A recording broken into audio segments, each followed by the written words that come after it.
I want to start off by talking about some of the companies that have left this country. And you'll be surprised, it's largely associated with the smallness of the economy and the need for small businesses. These are some of them. British Airways. I used to be a gold member of British Airways many years back. I don't know where the company is, especially after COVID-19. We had Nakmat here, we had ShopRite, they've all gone. What has happened?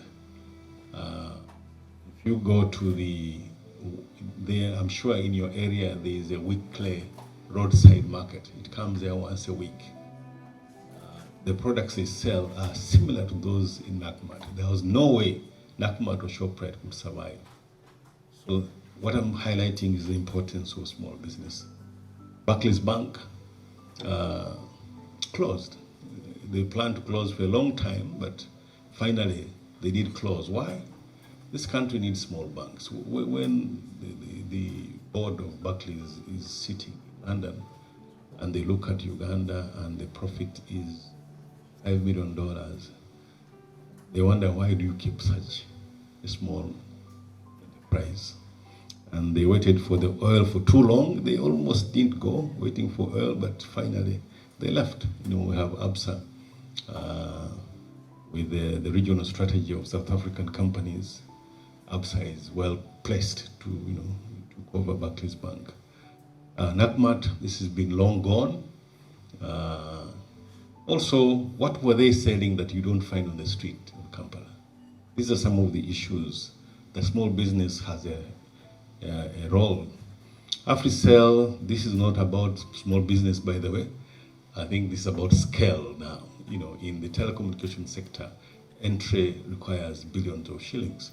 I'm privileged to be a member of the board of MTN, possibly the biggest company today in the country. And the dynamics are different. This was too small in the circumstances because the investment you require in telecommunications is simply too much. BA is gone, Nando's is gone, and you need to look at the nature of Uganda's businesses. Main businesses is small, very small, roadside. The most big business, the largest number of businesses in this country are in the markets, either in the formal markets or the roadside markets. We did some study many years back on roadside markets, Diana and I and some professor from the US, and we looked at those people who know Namawacholo. Namawacholo is now becoming a big town.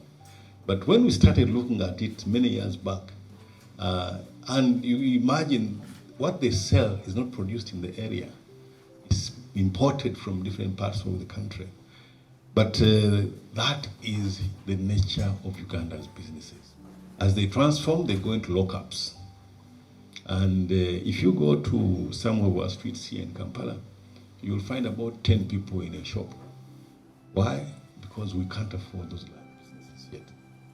So these are the nature of businesses in this country, and they're thriving. You walk around the streets every morning as markets start, and every evening there is a KFC on every street in Kampala.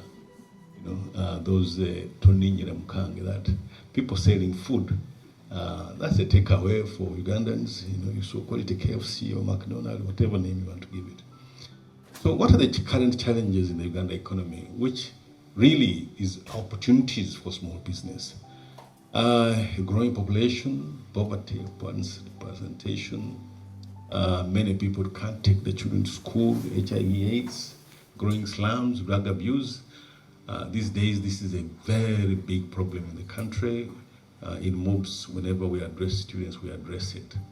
If you go on most of our roadsides, drive to Karamoja, drive to Soroti, drive to Arua, you're going to find young girls with children. They're hardly 15 years old. They're not producing babies, they're producing poverty. It's a big problem that we have. HIV/AIDS, there's a lot of improvement in HIV/AIDS in terms of treatment, but these are challenges. Drugs have challenges, and what is manifesting, or the manifestation of these is the government Tuyambe syndrome. You know, people think government should be the provider of all their solutions. Corruption, rural urban immigration, the growing extended family. I'm sure you have 2-3 people in your house you're looking after. The thieving culture, this is a very big problem in this country. Employees steal everything. You know, Assembly, one of our biggest industrialists, lost his business out of people just stealing things, you know, out of it. It's a very, very big problem. A growing immorality, the decline in our traditional values, teenage pregnancies, all these are a big, big problem.